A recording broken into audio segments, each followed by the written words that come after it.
그렇다면요, 이 레위인들은 하나님의 선택을 받은 아주 축복받은 자들일까요? 우리는 이 제사장을 생각할 때 여러분들 이게 그 성경을 그림으로 그린 거 보면요, 아주 고상하고 멋있는 사람으로 생각합니다. 그죠? 제사장에 보면 이렇게 화려한 옷을 입고 또 터빈을 쓰고요.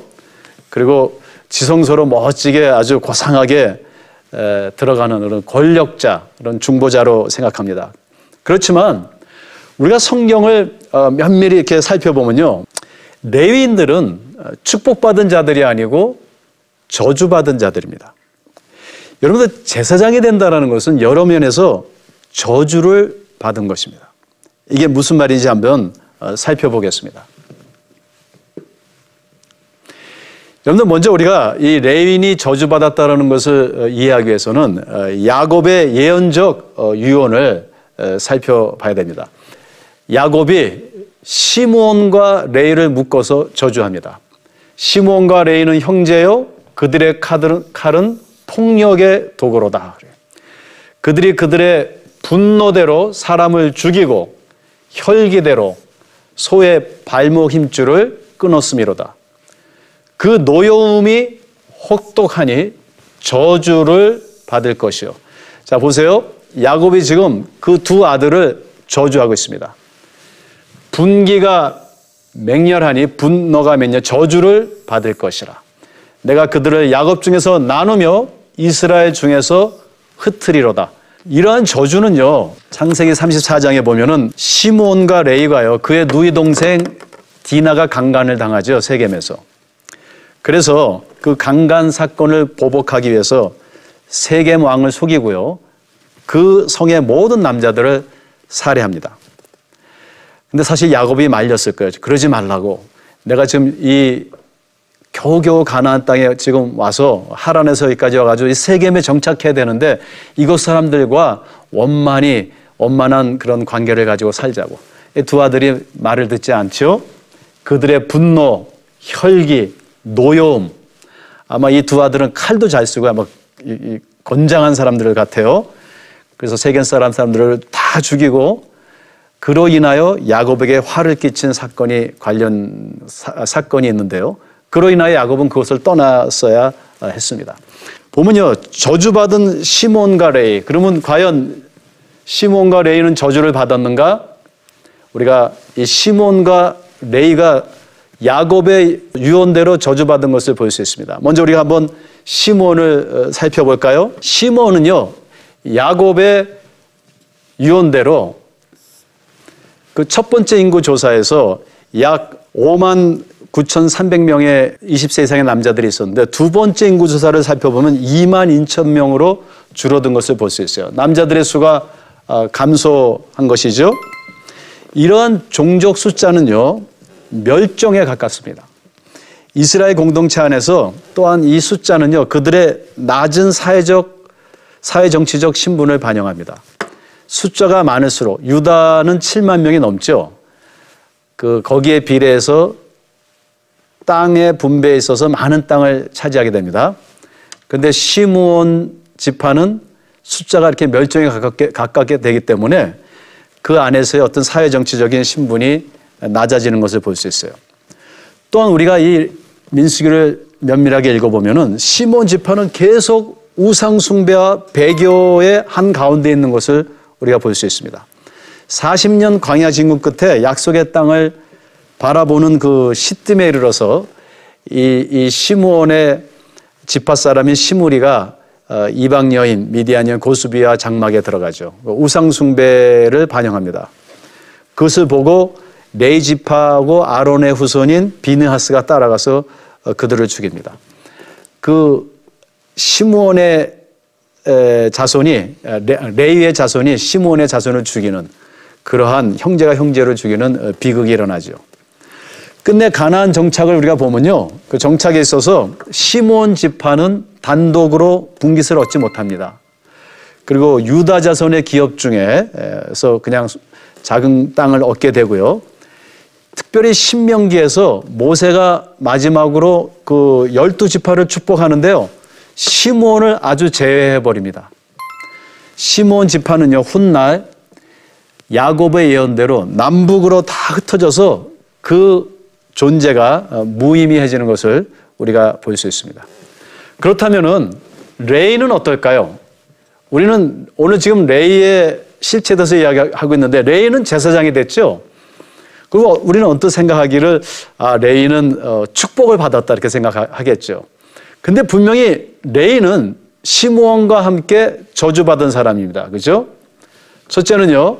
인구 조사에서 제외되는 것을 볼 수 있습니다. 그런데 하나님께서 모세에게 12지파를 계수하는 데 있어서 그 계수의 목적 중에 하나는 뭐냐면요. 여러 번 말씀드렸지만 그 숫자에 비례해서 땅을 상속하게 하는 것입니다. 땅을 주는 것입니다. 분배하는 것입니다. 그런데 레위를 빼고요. 요셉의 두 아들, 그죠? 므낫세와 에브라임 두 아들을 합류시켜서 추가해서 12지파로 만들고요. 레위는 제외를 시킵니다. 즉 땅을 얻지 못하는 것이죠. 하나님의 땅의 약속, 그 분깃을 얻지 못합니다. 그러니까 얼마나 레위인들이 힘들었겠습니까? 생각을 해보십시오. 광야 40년 동안 가진 고난 속에서 지금 약속의 땅을 향해서 가는데요. 40년 후에 가봤자 이들은 아무 땅도 얻지 못하는 것입니다. 그러니 그게 저주받은 것이죠. 이 분깃을 얻지 못한다는 것은 저주를 반영합니다. 두 번째는 우리는 보통 제사장을 굉장히 미워하고 고상한 것으로 보는데 광야에서 제사장의 사역이라는 것은 너무 힘든 일입니다. 여러분들 그냥 혼자 가기도 힘든데 그들은 끊임없이 성막을 세우고 치고 또 이고 운반해야 합니다. 그리고 그들은 매일 제사를 지내야 되는데요. 여러분들 그 수십 마리 수백 마리의 희생 제물을 잡는 가운데 그 모든 동물의 피와 그리고 오물과 그죠? 그 모든 더러운 것들이 그들의 몸에 항상 있고요. 냄새가 나고요. 굉장히 힘든 일이었습니다. 그래서 레위인들은 특별히 하나님께서 그들의 숫자를 셀 때 30세에서 50세 사이만 세라고 이렇게 말씀하십니다. 일반 지파들은 20세 이상인데요. 이 레위인들은 30세 이상 그리고 50세에 한계를 두었습니다. 왜 그럴까요? 건강해야 되고요. 또 정신적으로도 성숙해야 되기 때문입니다. 그리고 이 레위인들은 이 일을 하면서 너무너무 많이 힘들어했던 것을 우리가 알 수 있습니다. 왜냐하면 그것은 생명을 건 그런 사역이었어요. 특별히 진을 치는 데 있어서 아까 여러분들 지난주에 도표를 보셨듯이 성막을 사방으로 레위인들은 완충지대를 만들어야 됩니다. 자기의 몸으로 그 성막을 보호하는 것입니다. 왜냐하면요, 성막에 접촉하면은 즉시 죽기 때문에 그렇습니다. 그래서 레위인들은요, 지금 나머지 모든 지파 사람들을 보호하기 위해서 이 성막을 사방으로 둘러싸는 것입니다. 그러니까 이들의 사역은 목숨을 건 그러한 사역이었습니다. 여러분들 우리가 제사장이 된다는 것은 생명을 건 아주 힘든 일입니다. 많은 희생이 따릅니다. 어떻게 보면은 그것은 정말 저주받은 것이죠. 우리가 주님을 섬긴다는 것, 그리고 사람들을 주님께로 중보한다는 것은 고상한 일이 아닙니다. 얻는 재산이나 분깃도 없이 몸과 마음을 희생하고 모든 오물을 뒤집어 쓰는 힘든 일입니다. 예수님께서 이렇게 말씀하셨죠. 나는 섬김을 받으러 온 것이 아니라 섬기러 왔노라. 제사장이 된다는 거. 오늘날 우리 만인 제사장들, 그죠? 이 만인 제사장인 저 여러분들은 이 제사장처럼, 그죠? 이 우리가 맡은 사명이 꼭 기쁜 일만이 아니라 우리의 희생을 요구하는 그러한 사역이라는 것을 꼭 기억해야 될 것입니다. 레위의 제사장 소명은 저주인 동시에 큰 축복입니다. 그죠? 저주라는 것은 야곱의 저주대로 그들이 분깃을 얻지 못했습니다.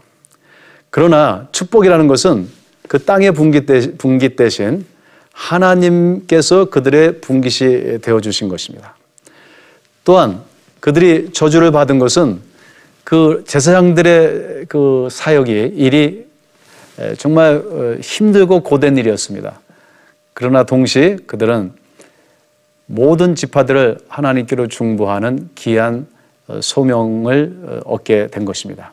히브리서는 예수님을 영원한 대제사장이라고 증언하고 있습니다. 이는 예수님께서 우리의 허물과 죄로 인한 모든 고통과 오물을 대신 겪으시고 우리를 대속하셨기 때문입니다. 여러분들, 우리 한번 예수님을 바라봅시다. 십자가에 달리신 예수님. 그분은 우리가 그 십자가를 바라볼 때 우리는 두 가지의 메시지를 얻게 됩니다. 그것은 저주입니다. 예수님께서 우리의 모든 죄를 지시고 십자가에 달리셔서 우리의 저주를 대신 받아주셨습니다. 그러나 동시에 축복의 상징입니다. 왜냐하면 그 대속으로 인하여 인류가 구원을 받았기 때문입니다. 그래서 우리가 십자가를 바라보면요, 그 십자가는 저주인 동시에 축복입니다. 마지막으로요, 이 레위가 저주를 받았음에도 하나님의 사역을 감당하게 된 그 계기는 무엇인가를 한번 살펴보겠습니다. 그것은 레위의 회개입니다. 시므온과 달리요, 레위의 저주를 은혜로 반전시킨 두 개의 사건이 있습니다. 출애굽기는 레위의 열정이요, 그 금송아지 사건에서, 금송아지 사건에서 레위가 그 금송아지를 숭배하지 아니하고 하나님의 공의를 세우는 하나님의 심판의 도구로 사용됩니다. 특별히 출애굽기 32장 25절 29절에 보면은 그 금송아지 사건에서 레위 지파가 그 우상 숭배에 참여하지 않는 것을 볼 수 있습니다. 그래서 하나님의 오히려 공의를 세우는 쪽으로 반전하는 것을 볼 수 있어요. 이 금송아지 사건에서 레위는 그 사람을 죽이던 그 열정으로 이제 하나님의 공의를 세우는 일을 하는 것을 볼 수 있습니다. 그리고요, 그 일로 인해서 모세가 그들을 축복합니다. 그리고 그 열정을 분노와 혈기가 아닌 하나님을 섬기는데 헌신하라고 모세가 명합니다. 출애굽기 32장 29절에 보면요, 축복이 오늘날 너희에게 주어지도록 오늘 너희를 야훼께 헌신하라 그랬습니다. 또한 그 시딤에서 모압 땅에서 일어난 일인데요, 레위는 그 열정을 가지고 거기에서도 하나님의 도구로 사역합니다. 그 일로 인해서 하나님께서 레위 지파와 평화의 언약을 세우시고 레위에게 영원한 제사장 직분을 부여하는 것을 볼 수 있습니다. 따라서 이 레위는요, 세상에서 이 땅의 분깃을 얻지 못했지만 제사장직을 얻어가지고 가나안 전 지역 48개의 도시를 얻게 됩니다. 그게 민수기 35장에 기록되어 있습니다. 그리고 오히려 야훼 하나님께서 그들의 기업이 되시는 최대 명예와 축복을 받습니다. 신명기 10장 9절에 보면 그러므로 레위는 그 형제 중에 분깃이 없으며 기업이 없고 내 하나님 야훼께서 그에게 말씀하신 같이 여호와가 그의 기업이시니라 그럽니다. 신명기에서 모세는요, 그의 임종 축복에서 유일하게 시므온을 제외했지만 반대로 레위에게는 가장 긴 축복을 남기는 것을 볼 수 있습니다. 결론의 말씀을 드리겠습니다. 광야 같은 세상에서 나 하나 생존하기도 힘든데요, 남을 중보한다는 것은 절대 쉬운 일이 아닙니다. 레위가 하는 일은 중보하는 것이었습니다. 그러나 우리 그리스도인들은 모두 이 광야 같은 세상에서 제사장으로 부름받은 그러한 사람들입니다. 사실 우리는 레위와 같이 당연히 저주받기에 마땅한 죄인들입니다. 아니, 저주받은 죄인들입니다. 그러나 회개하고 주님께로 나아갈 때 우리는 세상을 주님께로 중보할 수 있는 왕 같은 제사장과 거룩한 백성들이 될 수 있습니다. 물론 이 제사장의 사역은 고상한 것이 아닙니다. 힘들고 지치고 고통스러운 희생이 요구됩니다. 그러나 하나님께서는요, 이 일이 어려운 것만큼 가장 중요한 거룩한 일을 가장 저주받은 레위인들에게 맡기셨습니다. 이는 하나님의 은혜입니다. 따라서 우리가 보답을 바라기보다는 우리 모두는 거룩한 제사장의 소명과 사명을 오히려 감사함으로 감당되기를 기원드립니다. 우리 이제 다음 주에는 정결과 거룩에 대해서 이야기를 나누겠습니다. 광야를 향한 준비, 항상 준비하는 우리의 삶이 이어지도록 또 다음 주 뵐 때까지 모두 건강하시기를 바랍니다. 감사합니다.